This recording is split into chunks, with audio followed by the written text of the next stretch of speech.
years playing guitar, played a whole lot of guitars. And I think back when I first started, you had Fenders and you had Gibson Les Pauls, and not a whole lot more to choose from in those days. And I can remember the day when they tried to meld those two, when Edward Van Halen came out with the Frankenstein. And he did really a good job on it.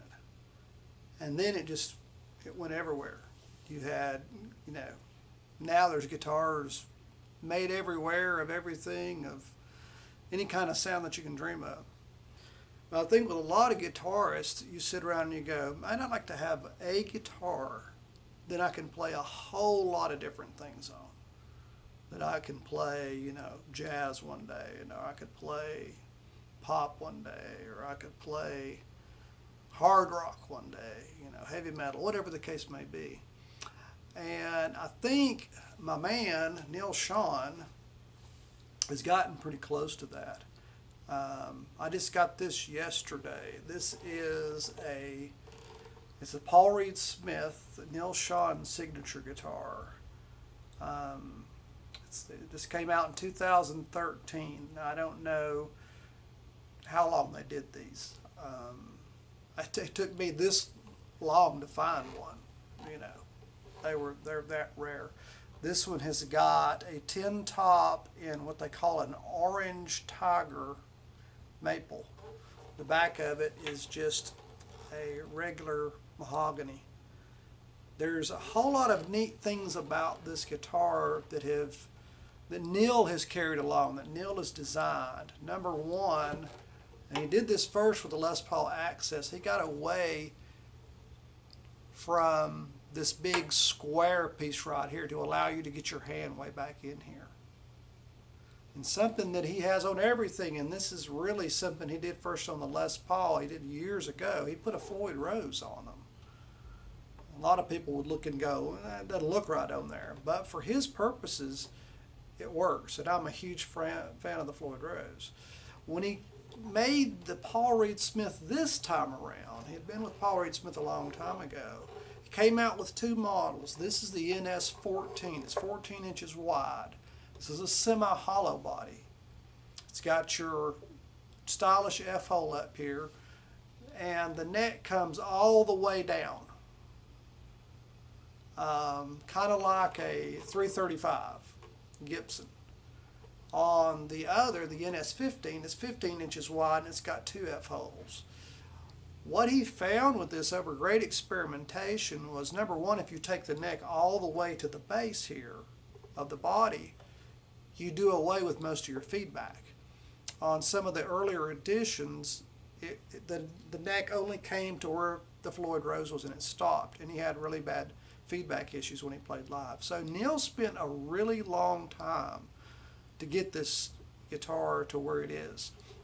This one came with it's 57-08 pickups, and I haven't had a chance to look into that. They're a little bit hotter than my 57 PAF Gibson pickups, but they're not so hot that you can't sit right in front of. I'm sitting right by my Soldano,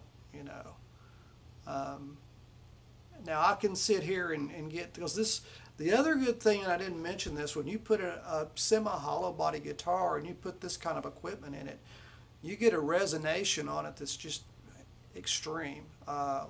Before I plugged this guitar up, I tuned it and sat down and played around on it, checking the frets, things like that, which I didn't have a lot of worries because with the Paul Reed Smith, they're very good about that.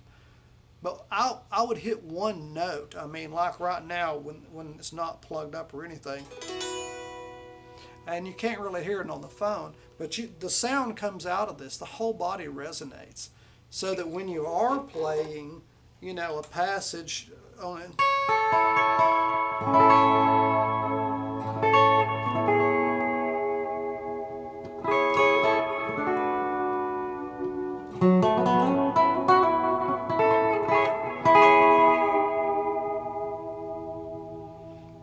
even having a delay on it, just the guitar resonates so much more.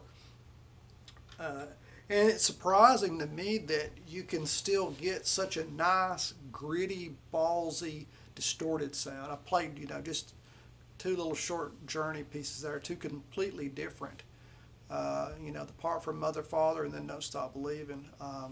But they really did a good job manufacturing these guitars. It was not cheap, but it wasn't what I thought it was going to be.